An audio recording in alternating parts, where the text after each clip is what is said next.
of you that don't know us, are a private GP practice, but we have a lot more than just general practice here.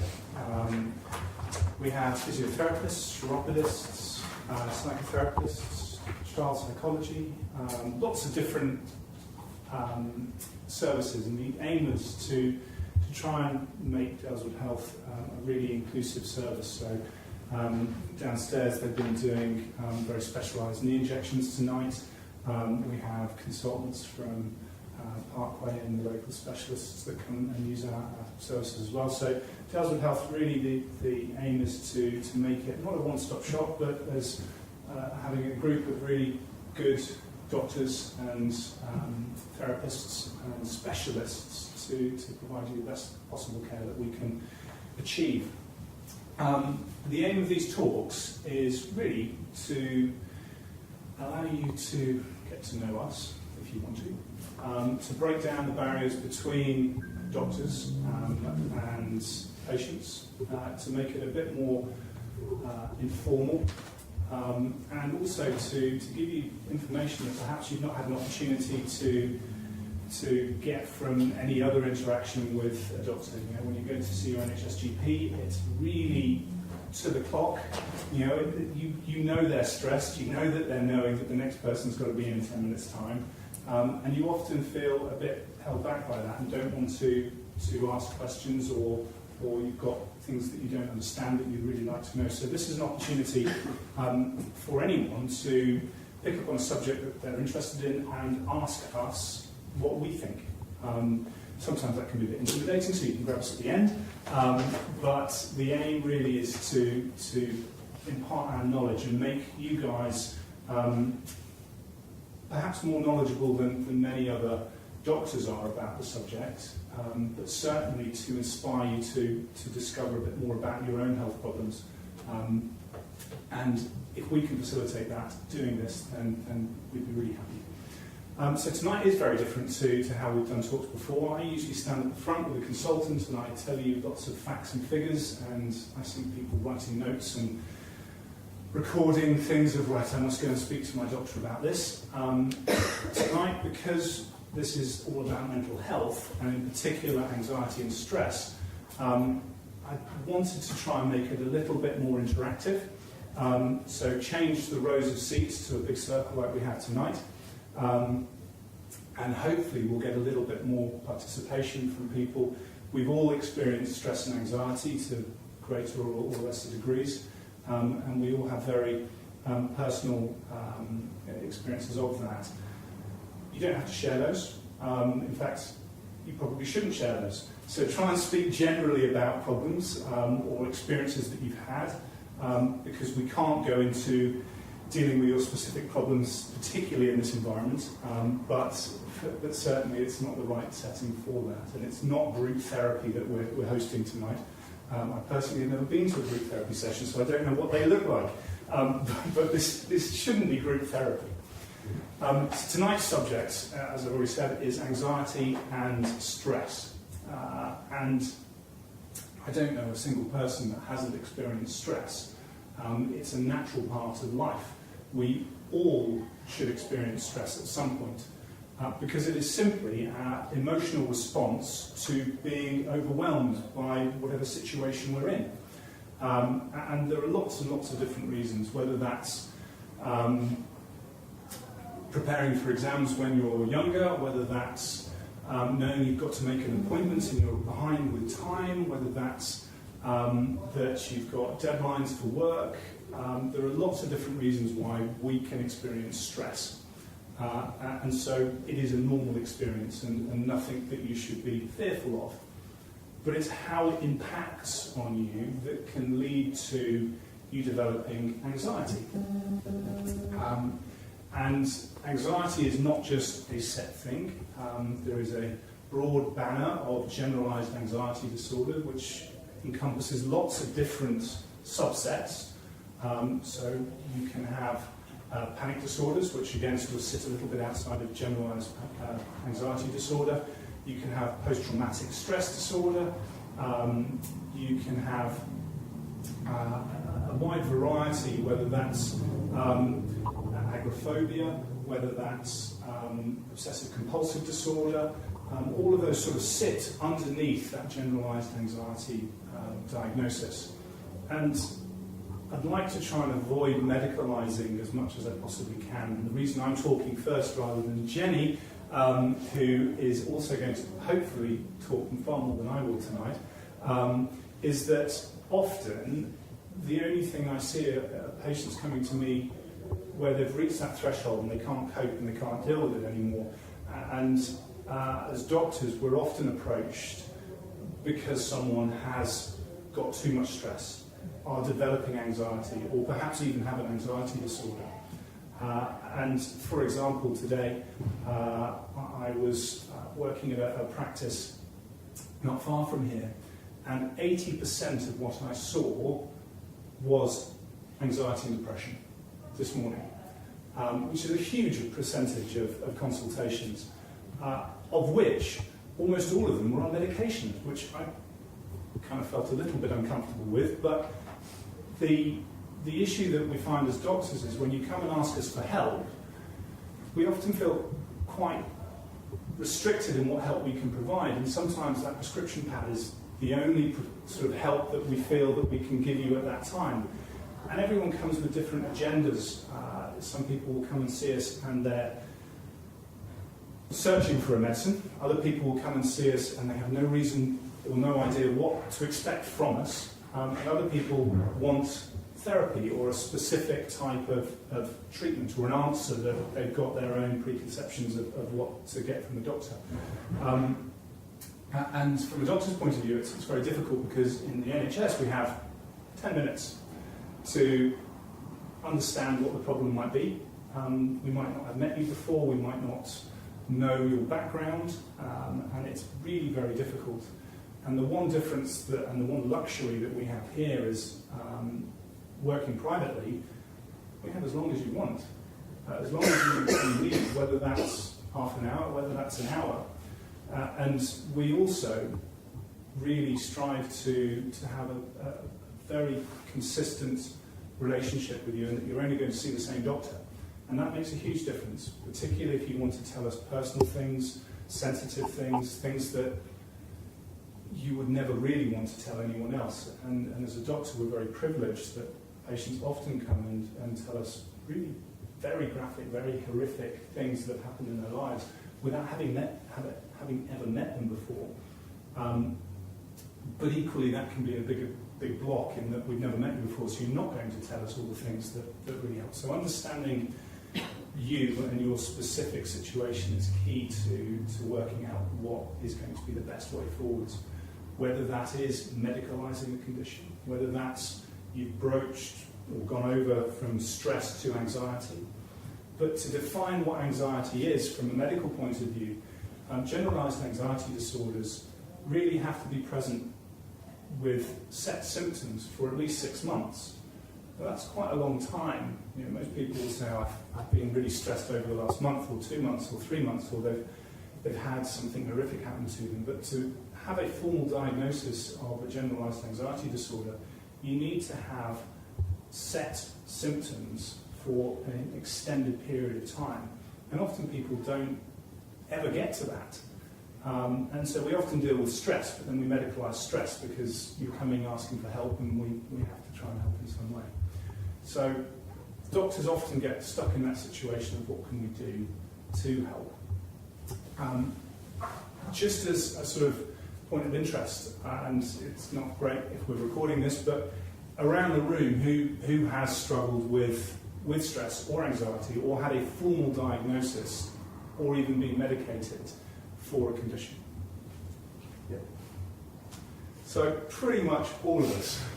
And for those that haven't, you've probably been in the presence of someone or cared for someone or tried to support someone that has been in that situation.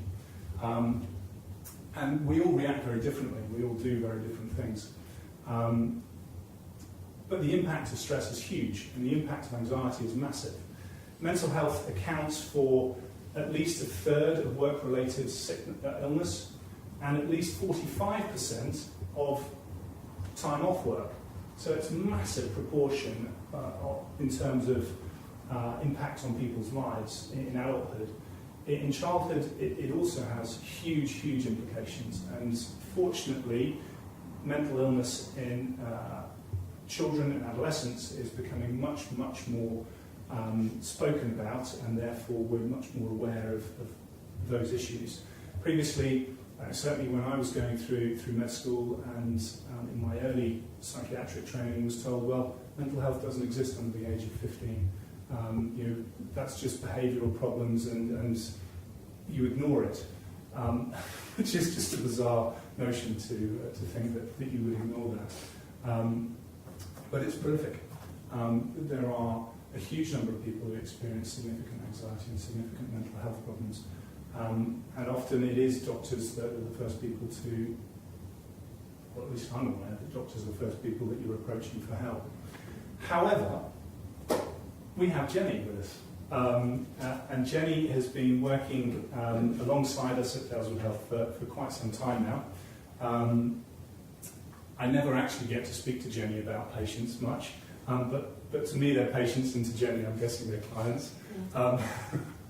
So Jennie, could you kind of introduce yourself a little bit and just sort of tell us what you do?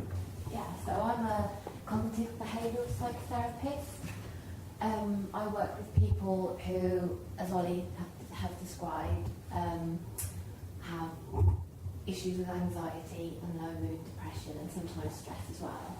So people will come to me when they're at a point where they are finding that they're overwhelmed by the emotions they're experiencing, and that they might be behaving in ways that they're not used to. Because when someone's really anxious or low in mood, people generally start to adapt their behaviour to fit in the anxiety or the depression. So people may stop doing some of the things that they used to do. They may stop going out and socialising because they may feel anxious when they do that.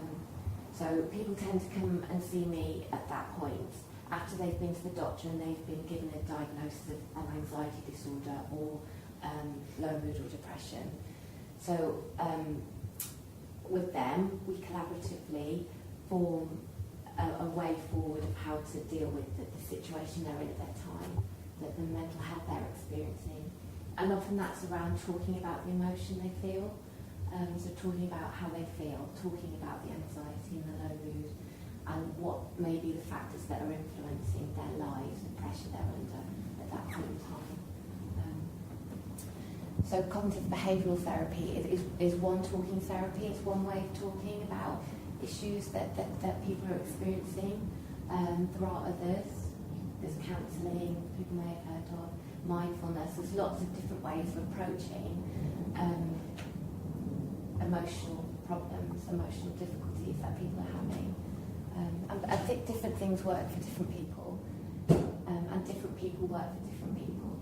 So it's about finding the right person for you who presents things and who you can relate to in a way that helps you manage your own experience of the anxiety or the low mood or the emotional difficulty you're experiencing at that point in time.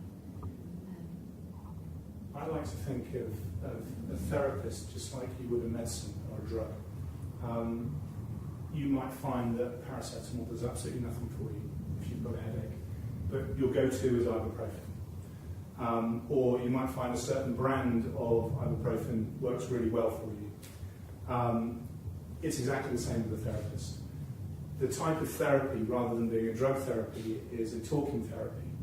And you are just as likely to react to a type of talking therapy as you are a medicine, if not more so, because it very much relies upon an interpersonal relationship. You're expressing yourself to someone else, how they receive that you pick up on, and it becomes a dialogue rather than just them telling you what to do and you telling them what the problem is.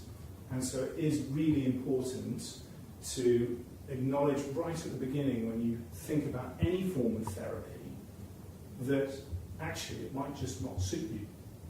And just as if you come back to see me and you have a reaction to a medicine, okay, well, we'll try a different class of medicine and see if you have a reaction to that. And that might suit you better. And it's the same with a therapist. It might be the therapist that's the problem. You might just not get on with them very well.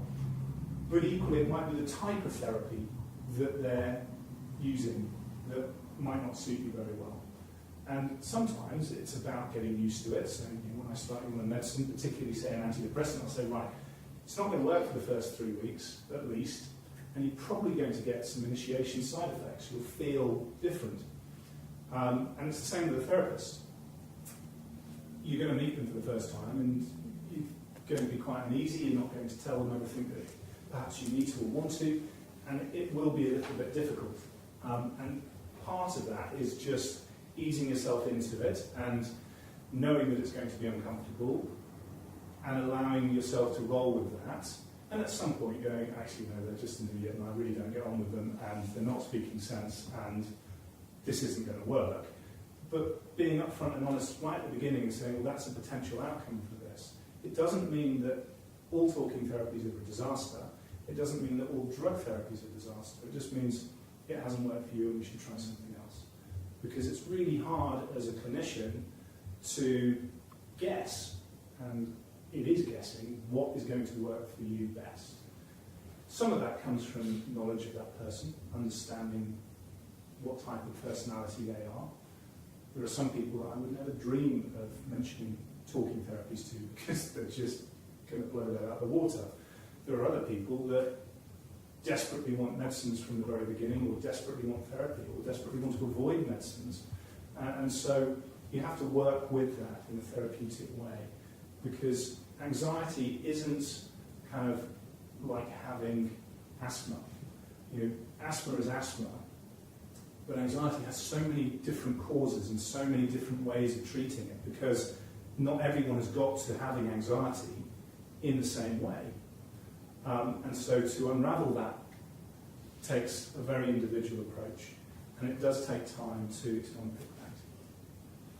So that's my take on having an individual therapist. Yeah, because everyone's different, right? And everyone has different experiences, and everyone reacts differently to those experiences. So it's a progression. You get to a point where you may be suffering from anxiety for a number of reasons that are particularly relevant to you. So it's about having a relationship where you can work with your therapist to understand how that progression happened, the point you're at now, and how the anxiety is functioning in your life now, inside you, and how you can make a plan to move forward from the point you're at in a way that's really helpful for you, that's empowering, that you believe in. So it's about structuring those series of conversations to get people to a point where they think, actually, I've got some ideas now of how I can manage the thoughts I have, which may be anxiety related, a fear-based thought perhaps, like I don't want to go outside, something bad might happen. Being able to manage the feeling, the emotion of anxiety that thought might bring up in you, and being aware of the anxiety and knowing that's what it is, that's what the response is, and then understanding what your behaviour is when those thoughts and that emotion, that feeling is there. I think it's really important with anxiety to understand as well the physical representation of it in your body, because our minds and our bodies are so closely interlinked. And with anxiety, when people are anxious, it can feel like it's all in your head, because you may get lots and lots of different thoughts about it, but actually there'll be a lot going on in your body as well. So people get very strong heart palpitations when they're anxious. They may feel really sick. They may have butterflies. People can get tingly fingers. Their vision can go blurry. There's lots of physical presentations of anxiety, and that in itself can create more anxiety. So it's about kind of normalising that is the normal physiological response to this anxiety or this fear you're experiencing, and learning how to kind of put it in context and learning strategies to move forward with that. Yeah, I think we've probably missed a step in that. It's trying to define what anxiety is, because some people around this room will probably think of anxiety as being something very different from the person sat next to them. And there are a whole host of different symptoms you can have, whether that's just general restlessness, whether that's a feeling of nausea, whether that's disturbed sleep, whether that's early morning waking, whether that's the palpitations, whether that's sweating, whether that's a fear of, as Jennie said, going out, which is, or being in situations that you feel uncomfortable, which is agoraphobia. All of those are very individual things, and it might be that actually you're just not able to concentrate, you're forgetting things, and that's a manifestation of stress and anxiety. Your ability to concentrate because you're so preoccupied, you can't let go of a thought, and it just sits there, and you constantly ruminate, you're just chewing over that the whole time, and you can't move on to the next thing. And that becomes all-encompassing sometimes, and you can't move on from that. So anxiety does present very differently in everybody. The end point, though, is that you often have those physical symptoms, which are the nausea, as we've mentioned, the racing heart, the tremors, the shakes, sweating. Really, like any situation you've been in where you've got lots of adrenaline coursing through your body, the near miss when you were driving, just before you're about to go in for an interview, waiting for your son or your daughter's exam results. All of those things are the physical manifestations of anxiety. And out of context, they are really, really unpleasant and very unsettling. In context, we can understand that. We can resolve those in our own mind. But anxiety is where that starts to happen for no apparent reason. You wake up in the morning and all of a sudden you're full of dread and fear, and you start shaking and you feel sick and you don't want to eat anything. And you're dreading walking out the front door because of what you're fearing might happen when you bump into someone and they'll see you as you are. Whether it's you've got to do something at work and you're dreading meeting somebody. There are lots of different ways that anxiety can present. And as a doctor, one thing I can often do is focus on trying to help those physical symptoms. And some of that is about relaxation techniques, some of that is about focusing on how you calm yourself down or bring yourself back from that position. Whether that's using medicines to do it, if you have particularly bad palpitations or you're sweating lots, then we can use drugs like beta blockers, which block the effect of adrenaline, and they can sometimes be useful, particularly in the short term, especially as they're not addictive. The only reasons you would think not to use one if someone's got lots of physical symptoms of anxiety is if they're perhaps asthmatic or they have COPD, where beta blockers can make your breathing worse. But really, other than that, most patients that I see, if they have got really horrible physical symptoms, we can help. It's just like the performance athletes, the dart players, the snooker players, the lecturers that stand up in front of hundreds or thousands of people that feel very anxious, can take a beta blocker beforehand to calm them down and allow them to focus a little bit better on the situation. And we can use that for anxiety as well. So that's sometimes a really useful tool in managing it. But as doctors, we have set guidelines that we can follow. And NICE, you may all have heard of NICE, have guidance for management of anxiety. They're very easy, well, I shouldn't say that, they're fairly easy documents to get through. They're quite big and they're a bit wordy and a bit technical in places, but mostly they're written quite straightforward and quite simply. And actually, if anyone has got a diagnosis or feels that their treatment that they're receiving from their doctor isn't really what they were hoping for, then actually just Google NICE, N-I-C-E, anxiety, and it'll bring up the guidance, and you can have a read of what your doctor and what your therapist should be trying to go through. And anxiety we can split into sort of stages in terms of what we would do. The first stage is actually, in most cases, all that's needed. You've recognised there's a problem, you've come to the doctor, you've vocalised that problem, and the doctor has acknowledged and accepted that there is a problem, and that you agree to monitor that and to give some simple advice of what to do. And often just accepting that it exists is more than enough to normalise it a little bit and allow you to deal with that. Stage 2, or step 2, is low-level psychological therapies. And that's kind of what Jennie does, and more. We do a lot more than low-level psychotherapy. But that's where you're actually talking to someone about your problems and they're trying to give you advice. Now that can be professional, but actually I often say the person who knows you the best is probably going to be able to give you the most personalised advice because they know who you are and what you do and what ticks or what makes you tick. So often the best person to speak to is someone that you know well. And that's kind of your level 1, level 2 treatment, if you like. It's expressing what that problem is and getting another opinion, because you can often get completely lost in your own symptoms of what's going on. Step 3 is where we start talking about medicines. So actually there's a lot of things that have happened and a lot of time that will have passed before we should be giving anyone any form of drug. And that's often the bit that's missed, I think, and particularly in general practice as an NHS GP. I often felt, well, I know they're not going to get psychological therapies. I know they're not going to be able to speak to anyone because of their personal situations. What on earth am I going to do? Okay, here, take this. And that's step 3. That should really be all national guidance. All academics would argue that we really shouldn't be medicating early on at all. And the way I would look at medicines is really, if you've reached a point where you are so overwhelmed by the anxiety that you simply cannot focus or concentrate or engage with anyone at any meaningful level, then the only option is medicines. And sometimes that's how you present in the first place.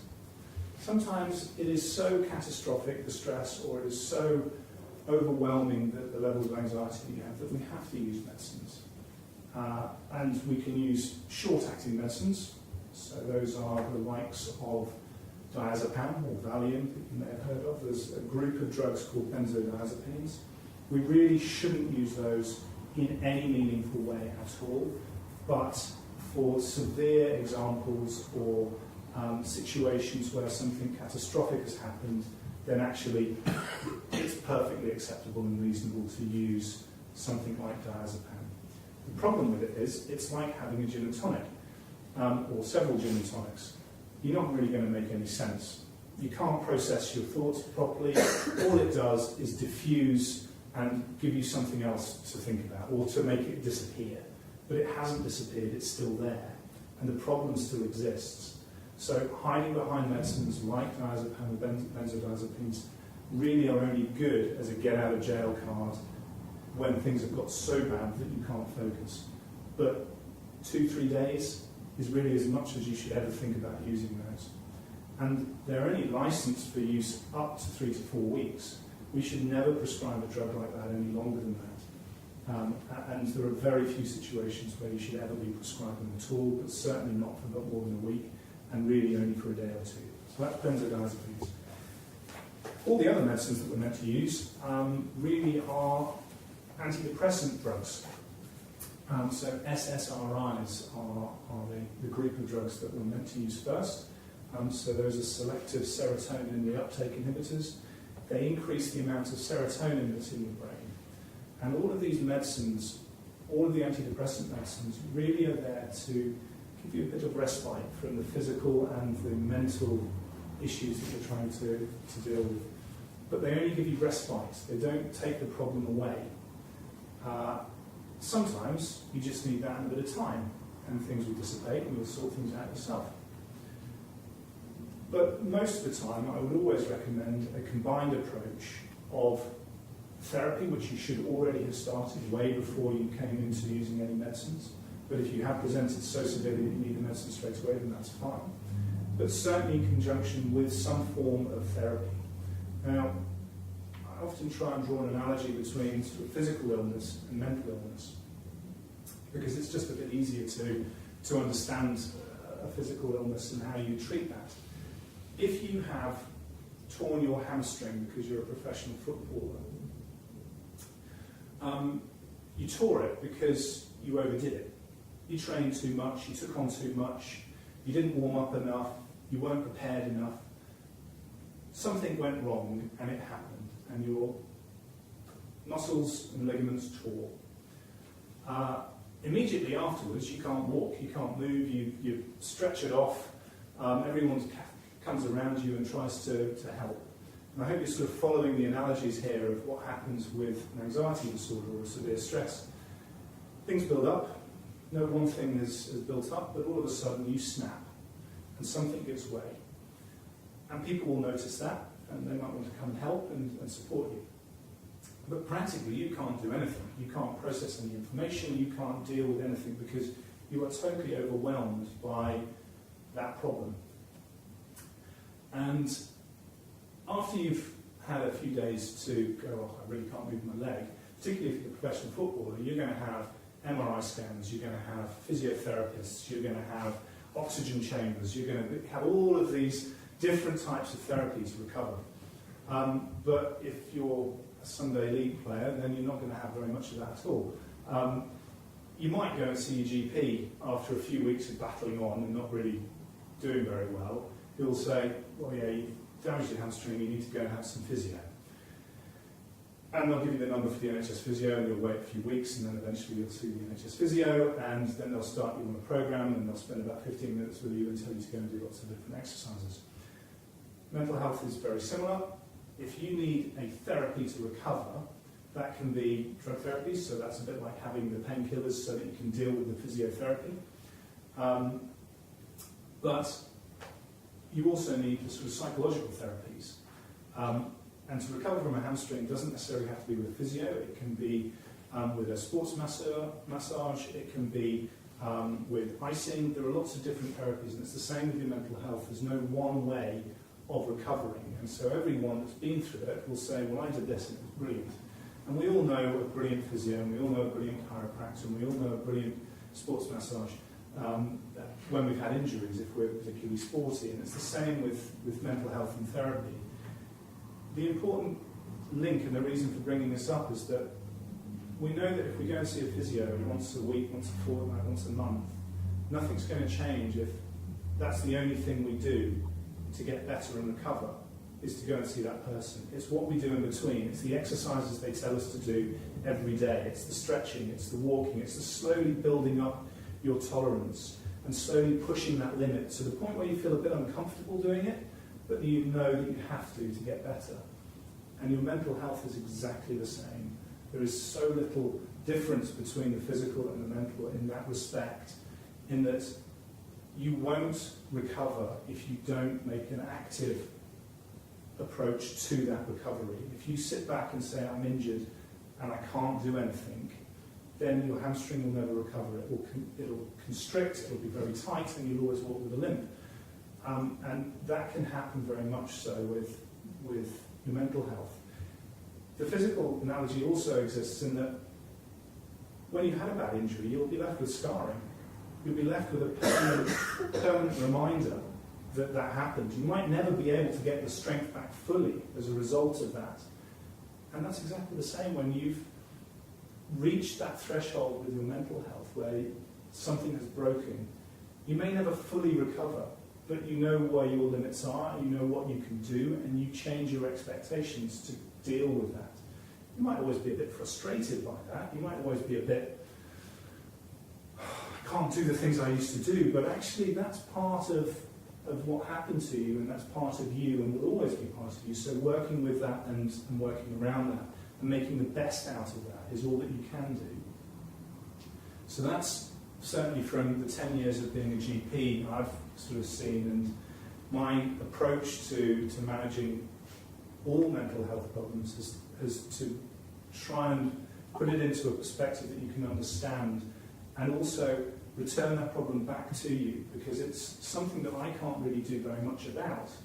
I can tell you what the problem is, I can tell you what the causes might be, I can suggest things that might help, but ultimately I can't get you better unless you put in an awful lot of work in yourselves to recover. And sometimes that's too much initially, it's too overwhelming, you feel as though there's no way you can ever recover because of the degree to which you feel injured. or the degree to which you feel that mental health problem has affected you. But that's that fatalistic thinking that we all have when you've done something horrible in an accident or an injury. I'm never going to recover from this. But with time, that perspective changes, and that's really important to take away from any mental health problem, but in particular anxiety, because you're constantly reminded of that horrible gut-wrenching feeling of feeling sick and shaking and fearful of what's going to happen. And that, unfortunately, is the adrenaline that's kicking in. Right, I'm doing lots of long monologues here, and everyone's sat listening, and I kind of need to open it up. I'm not quite sure how to, really. I guess we've all had very personal experiences with anxiety, and we all want different things from tonight. We come with, hopefully, an open mind, not really knowing what I'm going to say or what Jennie's going to say. But has anyone got any burning questions from anything that we've asked or anything that we've told you about so far? Anything that you think, actually, they're missing the point? I came here because I wanted to learn about this. So, anyone want to kick off? Otherwise, I'm going to... Coping mechanisms. Okay. When you see it coming, when you know it's coming. Yeah. So, coping mechanisms really are Jennie's thing. Because Jennie does a lot of that. My coping mechanism is to refer you to Jennie. I suppose I could talk about personal experiences, because that's something, as everyone around this room pretty much put their hand up, we've all dealt with anxiety and stress differently. But for me, I see a problem, I have to address that problem, I have to take it on. And I've dealt with stress. In part that's why I set up Daleswood Health. Because it was not a decent work-life balance for me, taking on, and I do take patients' care incredibly personally, and when you can't deal with that because there's so much of it, and you can't give the patients the focus and the dedication that you really believe you want to, it's stressful. So I did all sorts of different things. I tried to learn how to play the piano. They took the recorder off me at school. I was that bad at music, but it gave me something to focus on and to really try and concentrate on. So distraction is very important. I also realised that I had to focus very much more on my friends and family, because the more stressed you become, the more you shut out, the more focused you become on the problems that you have. So actually opening that back out again and starting to dedicate and devote time specifically for yourself and the people that you care about is also very important as well. So for me, the most important thing was changing my work environment, giving myself distractions and things that I could concentrate on, and really focus on, almost in a meditative or in a sort of hypnotic kind of way. Learning how to play the piano, it's very repetitive and it's quite tedious, but at least the instrument is in tune and it's not like the violin, which my son was trying to learn. But he actually did very well. But it's really quite focused, and that level of concentration that you have to dedicate to that is really important. Other things that are very helpful, team sports, because you're pulled into the team because you don't want to let them down. So anything where someone else is relying upon you, I find really important. Whether that is some form of social hobby, whether that's taking up bridge, at Solihull Bridge Club, or whether that is any other form of interest. But it's quite personal. So what floats your boat is very different to me. I found that going for cross-country runs was quite nice. It meant I could concentrate on not just hitting the road or where the cars were coming from, but climbing gates and fences and dodging puddles and watching my foot. It increased the amount that I had to concentrate. There are lots of middle-aged men that take up cycling. The hideous things you can see going past you these days, in this flash of day-glow lycra, it is pretty horrific. But actually, that's really useful because they're often in big pelotons. They're in a big group, and so there's an element of being part of a team, but also getting physically exhausted and having to concentrate. If you're riding tight in a group, not that I do, and I only have a couple of pairs of lycra, that can be really, really helpful. So it's not just about the things that you do in your own quiet space, but actually trying to fill your life with other things. Because you can find that when you start looking inwards, introspection is incredibly destructive. And in part, that's what happens when you're anxious, is you can't get your mind to think about any other thing. And it's really trying to pull yourself out of that in whatever way you think is going to suit you best. So I've given my experience. Again, I'm monologuing. I'll let Jennie talk. But I was just trying to give a personal experience, so you might want to share your own. Because it's not just us that are going to learn from each other, but perhaps other people that are listening at Solihull Radio or beyond, who knows. I think they're all really good things that you can do, you know. I think it's about finding things that are important to you. I think if you find things that are important to you in your life in general, and you head towards them, then that's a good direction to go in. I also think that it's kind of, in a way, it's learning to relate to the anxiety differently. Anxiety is there because it's your brain is trying to tell you to not do something or avoid something that scares you. It's around avoiding a fear. You know, we have a fight, flight or freeze response in our brains. So whenever something scares us, our anxiety is activated to get us to fight the fear, to run away from it, or to play dead. So hopefully the thing that's threatening won't notice us and it will go away. And when we were cavemen, that was really helpful. If there was any lions or tigers or bears that were chasing us through, you know, the woods to kill us, that was a really helpful instinct. And if we hadn't had that built into our brains physiologically, the human race would have survived. We would have all got killed. So we need anxiety, and that fight, flight or freeze response is a really important response that we have, because it allows us to instantly run away from danger, to fight it or to play dead so it doesn't see us. But often it's such an immediate response. People become anxious about their anxiety, about the response they have, because it's so sudden and quick. So it's about learning that anxiety is completely normal. It's not going to kill you. It's not going to do any damage to you at all. It's there for a reason. It's okay to be anxious.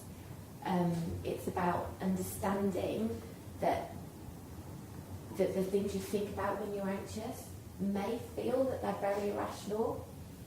So it's how you manage that thinking and having that understanding that is your mind telling you things. Generally, get away from that situation, it's really uncomfortable, or this feeling's really awful, I really don't like it.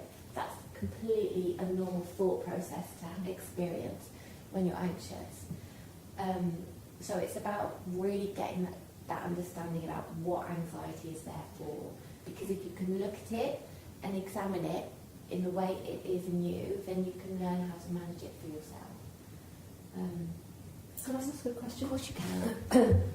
When you say about either running Yeah. or fighting or playing dead, if all those three options aren't the right way to deal with whatever is happening, if you run, then you're not dealing with it because you're running, right? Mm-hmm. If you're fighting it, if that makes what is happening worse, then that may not be the right option. And then if playing dead, well, that isn't dealing with it, is it? So it's kind of difficult to know which is the right way of handling it. So that's about kind of learning to be okay when the anxiety's in you, when you become anxious, to get used to the feeling, to allow it in a way, to be open to the experience of anxiety, to the emotion of it, to the physiological response you have.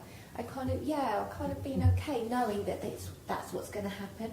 The thing with anxiety is that your behaviour can become very habitualised around it. So often people will run away, will avoid the thing that scares them. And that's great, that protects you at that moment. but in the short term. Because when that scary thing comes up again, your brain will respond in exactly the same way. You'll go, oh, that's scary, I need to run away. And then that's okay, you know, because you're not there, the anxiety goes down. But then when that scary thing comes up, it's the same pattern of behaviour, the same response, the same behavioural response as the avoidance. So part of CBT is actually getting you to, very slowly and carefully, allow yourself into a scary situation, so the anxiety happens, and you kind of sit with it. So your brain learns that actually, when I have this emotion around this fear, maybe what my mind's telling me, which could be something like that's really scary, isn't actually true. Maybe what I'm scared of isn't as scary as my mind's telling me it is.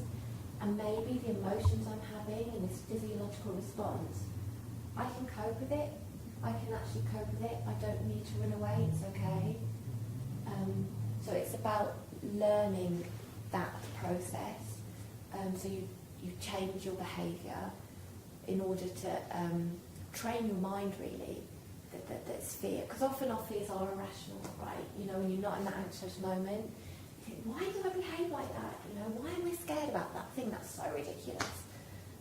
So rationally, in your kind of thinking bit of your brain, you have that understanding, but at the moment when that anxiety hits you, then you're kind of the caveman bit of your brain that's going, don't do that, that's really scary, kicks in.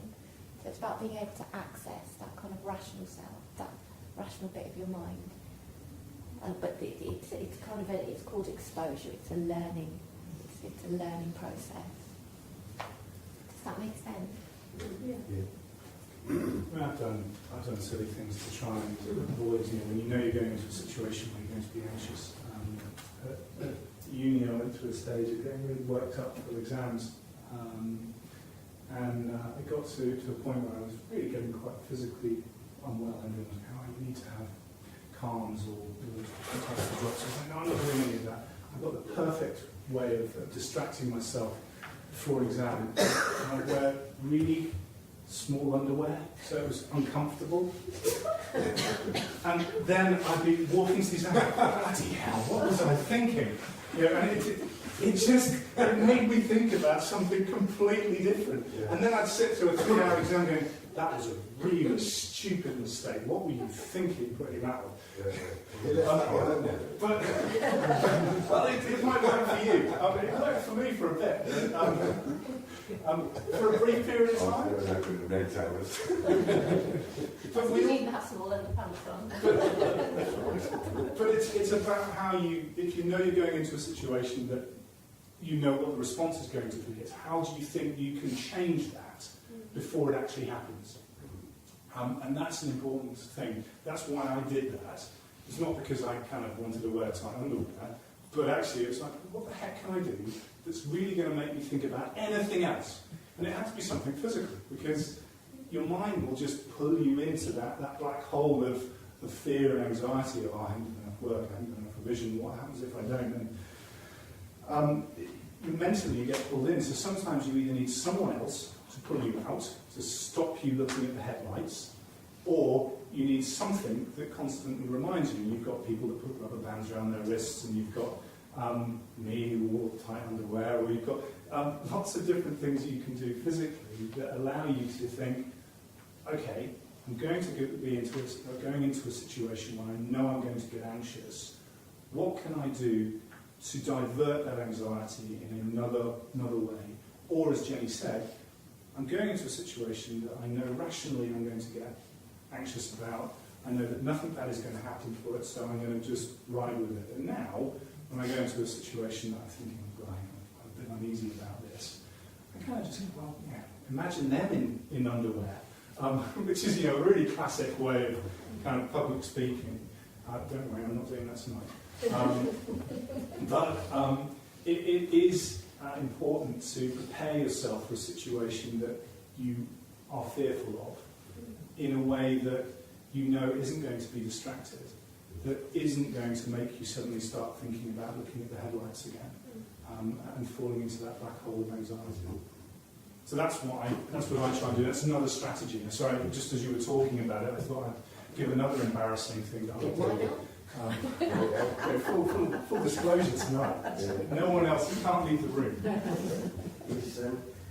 Is inheriting your parents' genes a major factor?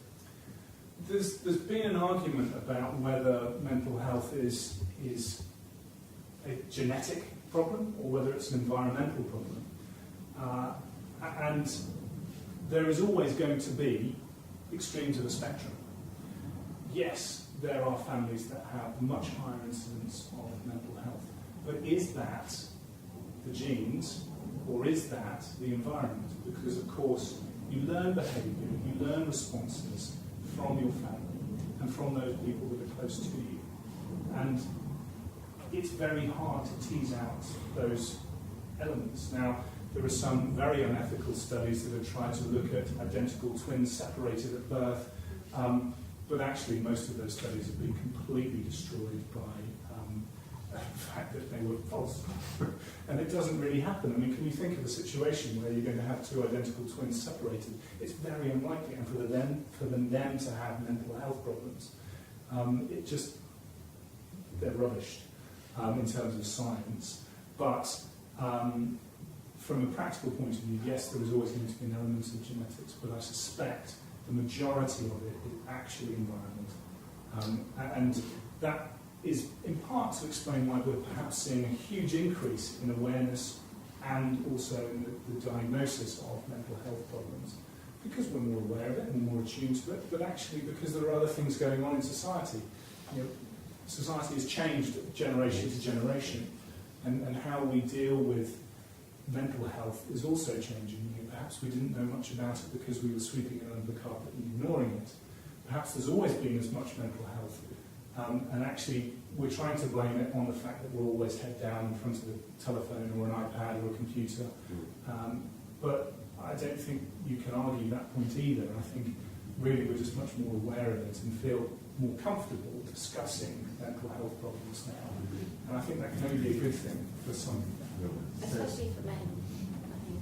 Yeah. You know, that cultural change, and for men, I think it's really significantly important that for, you know, it always used to be in the past, men don't talk about their emotions, you know, stiff upper lip, be the providers, you know, fill all these different roles, and if you cry and you're weak, boys don't cry, all that kind of stuff. I think it's important. So is changing your environment, trying to change your environment, It can be very helpful.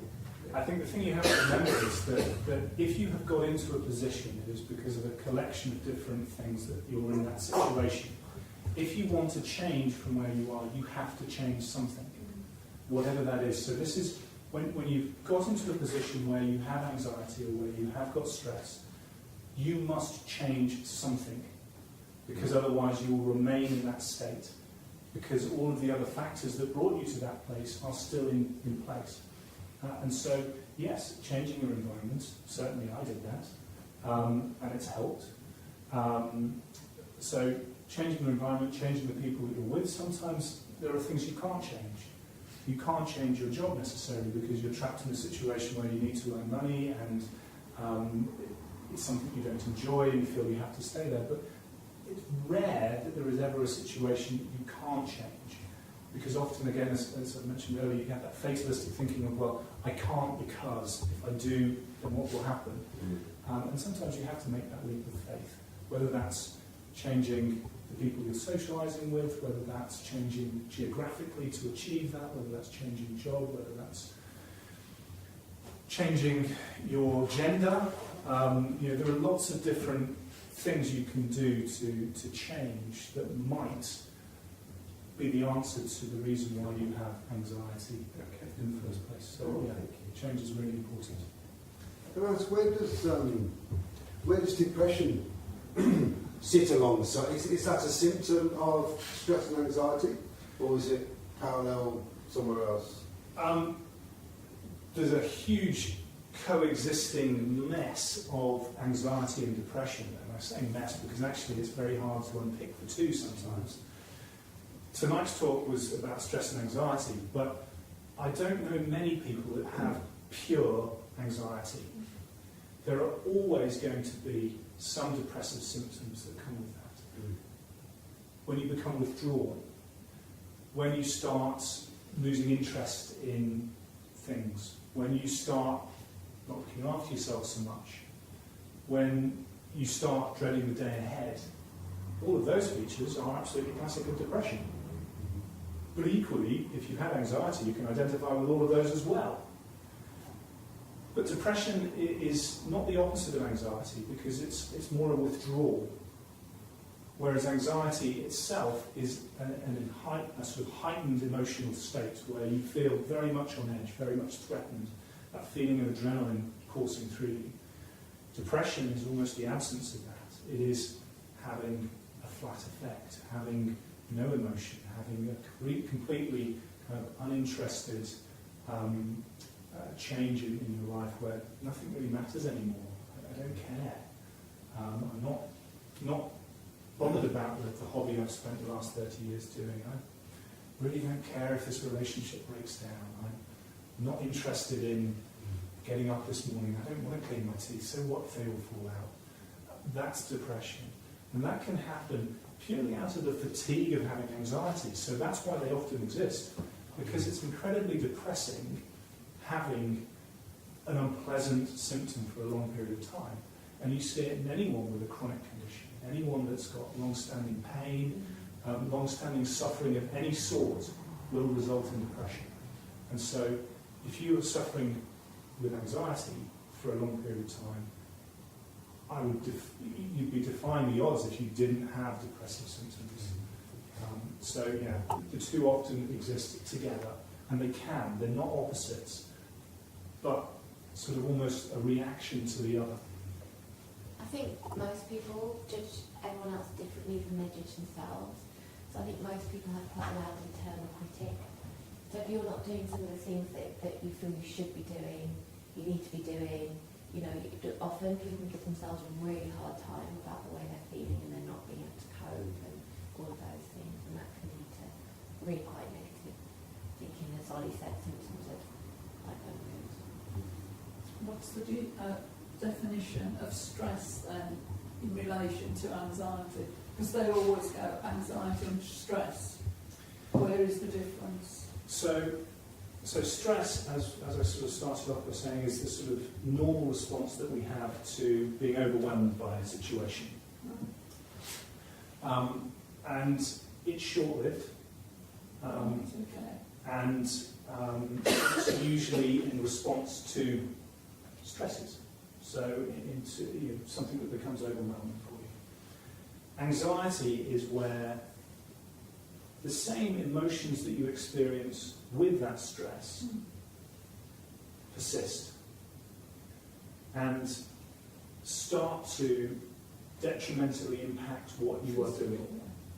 Not just physical, but equally the mental element of anxiety, because you have that feeling of not being able to cope, not being able to deal with things that aren't normally stressful. Right. So, if you're juggling getting 3 kids to school in the morning and trying to get to work on time and the dog's unwell, you need to go to the vet, that's been stressful. And you can rationalise that stress. But if you have that same feeling when someone else has taken the kids to school, the dog's absolutely fine, and you're on holiday, well, that's anxiety. And it's the same feeling, but out of context in a sense. I hope that's what answers you. Absolutely fine. So stress and anxiety, yes, it's again a spectrum. Stress is the short-term side of things, anxiety is the more long-term side, and usually you can rationalise why you've got that stress response, whereas with anxiety, often you can't. Yeah. The track has been dug quite deeply, or that path of stress has been walked so far that you now have a deep track, and that's hard to get out of, and that's the anxiety. Exactly, and you need, you're stuck on that track, and you need something or someone or something you change to lift you up out of it, but you might fall back in again for whatever reason. that's my take on it. I don't know what yours is, Jennie. Absolutely, yeah, I would agree with that, Ali, yeah. Definitely. That was very easy to understand, actually. Yeah. Very well put, is what I might say. It's extremely concise in terms of, this is one, this is the other, but understanding the difference between them. So that was, very, very concise. Does anyone else want to ask anything or have any burning questions?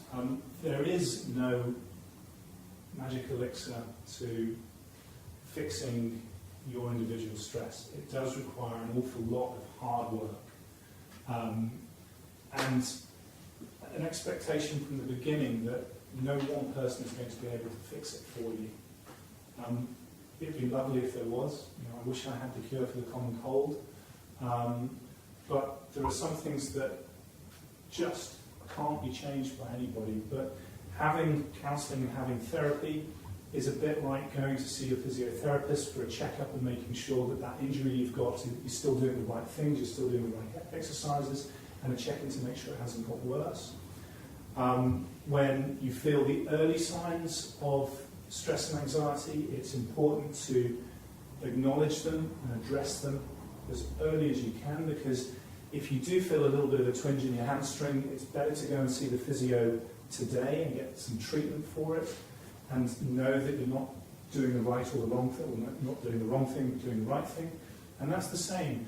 Checking in with a family member, with a friend, with a therapist, with a doctor is really important at the early stages. There might not be anything that they can particularly do at that stage, other than to acknowledge it and to discuss those problems. But it's important to accept and acknowledge that right at the very beginning and treat it early. Because if you do start walking that track the whole time and you get stuck in it, it's really hard to get you back out. And it's much easier to treat things in the early stages. But often you're only going to see me in crisis, when actually you're in the midst of a panic attack and I feel completely powerless to do anything to help. And almost all mental health that we see, certainly in general practice, is presenting in crisis. You've literally collapsed. There's nothing else that you can do.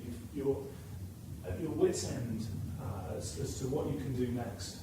And it's very hard in that situation to be able to help immediately. And it's having that expectation that actually you've got an injury, there's no quick fix, and it's going to take time and hard work to recover from that. You may never completely recover, but with time and with support of others, you can actually achieve as much, if not more, but just changing your perspective of what it is that you want to achieve. That might be the summary for the evening. Sounds like it to me, I think. Fine. Well, thanks all very much. I'm hanging around for a little bit longer, so you can ask me or Jennie any questions. The problem with Jennie is that she's so good that she's got a really long waiting list now. Or it's not too long, maybe definitely after Christmas, which is only 4 weeks away, if you can believe that. Victim of your own success. and that is, but it doesn't distract from the fact that actually therapy is a really important thing, and it doesn't have to be one type of therapy, it can be lots of others. We are starting some mindfulness courses in the new year here. They are groups, so you have to kind of have that mindset of, right, I'm going to be in a group, but that's a bit more about learning techniques and things that you can do to address the issues before they become an issue. Yeah, mindfulness is really, really helpful. I'd always advise anyone who've been to see me to go for a course of mindfulness afterwards. It's a really, I can't recommend it highly enough in terms of just learning about your own internal stuff and learning how to kind of manage it in a really, really helpful way. I'll put this on your website. The details of the mindfulness courses are actually in your packs. So Yes, but is it? Yes, we're I wasn't sure how much there was on the website. There's nothing on the No, that's website. what I thought. There's nothing on the website, but thank you very much for your tax. It is a point we are incredibly aware of. Okay. We're working on it very hard. Yeah, absolutely. Yes, They will be on there at some point. absolutely. Everything we do will be on there at some point. There was a notice on Facebook actually around the mindfulness courses that are being run. Yeah. Yeah, I mean, there's lots of different avenues now with which you can publicise. Some people like it in paper, some people like it on leaflets, other people like it on Facebook or Twitter, which seems to be the way now. But yes, our website is going to have all of that information. But you're saying mindfulness is in that? Yes, it is. Yes. Yeah, it's in that. And Jennie's details are in there as well. But thank you all. Thank you very much. I'm not sure how helpful that was, because it's hard to discuss stress and anxiety in a non-personal way, in generalistic. That was good. Thank you. It was excellent. Fine. Yeah. And, yeah. Very informative. Thank you guys. Thank you.